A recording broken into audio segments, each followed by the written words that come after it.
के सभी मित्रों को मेरा प्रेम भरा नमस्कार।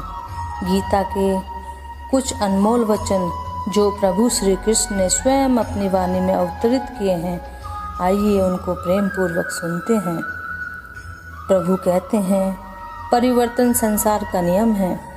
समय के साथ संसार में हर चीज़ परिवर्तन के नियम का पालन करती है।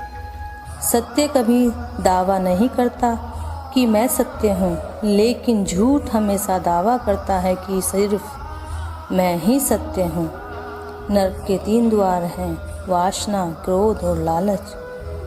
किसी का अच्छा न कर सको तो बुरा भी मत करना, क्योंकि दुनिया कमज़ोर है, लेकिन दुनिया बनाने वाला नहीं। सदैव संदेह करने वाले व्यक्ति के लिए प्रसन्नता न इस लोक में है और न कहीं और। जो चीज़ें हमारे दायरे से बाहर हों, उसमें समय गंवाना मूर्खता ही होगी। न तो यह शरीर तुम्हारा है और न ही तुम इस शरीर के मालिक हो। यह शरीर 5 तत्वों से बना है, आग, जल, वायु, पृथ्वी और आकाश। एक दिन यह शरीर इन्हीं 5 तत्वों में विलीन हो जाएगा। जिंदगी में हम कितने सही हैं और कितने गलत हैं, यह केवल 2 लोग जानते हैं, एक परमात्मा और दूसरी हमारी अंतरात्मा। परिवर्तन ही संसार का नियम है।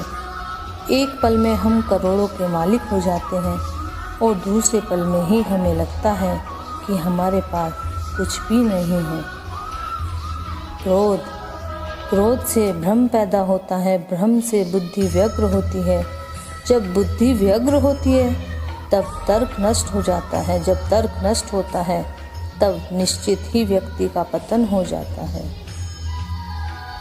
जैसे अंधेरे में प्रकाश की ज्योति जगमगाती है, ठीक उसी प्रकार से सत्य की चमक भी कभी फीकी नहीं पड़ती। इसलिए व्यक्ति को सदैव सत्य के मार्ग पर चलना चाहिए।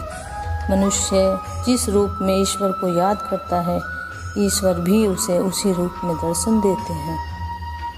अपने आप को भगवान के प्रति समर्पित कर दो, यही सबसे बड़ा सहारा है।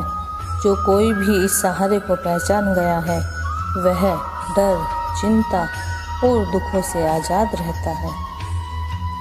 मन की गतिविधियों, होश, श्वास और भावनाओं के माध्यम से भगवान की शक्ति सदा तुम्हारे साथ है और लगातार तुम्हें बस एक साधन की तरह प्रयोग करके सभी कार्य कर रही है। बुरे कर्म करने वाले सबसे नीच व्यक्ति जो राक्षसी प्रवृत्तियों से जुड़े हुए हैं और जिनकी बुद्धि माया ने हर ली है, वो मेरी पूजा या मुझे पाने का प्रयास नहीं करते। बुद्धिमान को अपनी चेतना को एकजुट करना चाहिए और फल के लिए इच्छा छोड़ देनी चाहिए। सज्जन व्यक्तियों को सदैव अच्छा व्यवहार करना चाहिए, क्योंकि इन्हीं के पद चिन्हों पर सामान्य व्यक्ति अपने रास्ते चुनते हैं। निर्माण केवल पहले से मौजूद चीज़ों का प्रक्षेपण है। अपने अनिवार्य कार्य करो, क्योंकि वास्तव में कार्य करना निष्क्रियता से बेहतर होता है। इस संपूर्ण संसार में कोई भी व्यक्ति महान नहीं जन्मा होता, बल्कि उसके कर्म उसे महान बनाते हैं। गीता में कहा गया है कि कोई भी अपने कर्म से भाग नहीं सकता, कर्म का फल तो भुगतना ही पड़ता है। अपने कर्म का पालन करो, क्योंकि वास्तव में कर्म अकर्म से बेहतर है। सही कर्म वह नहीं है जिसके परिणाम हमेशा सही हों, अपितु सही कर्म वह है जिसका उद्देश्य कभी गलत न हो।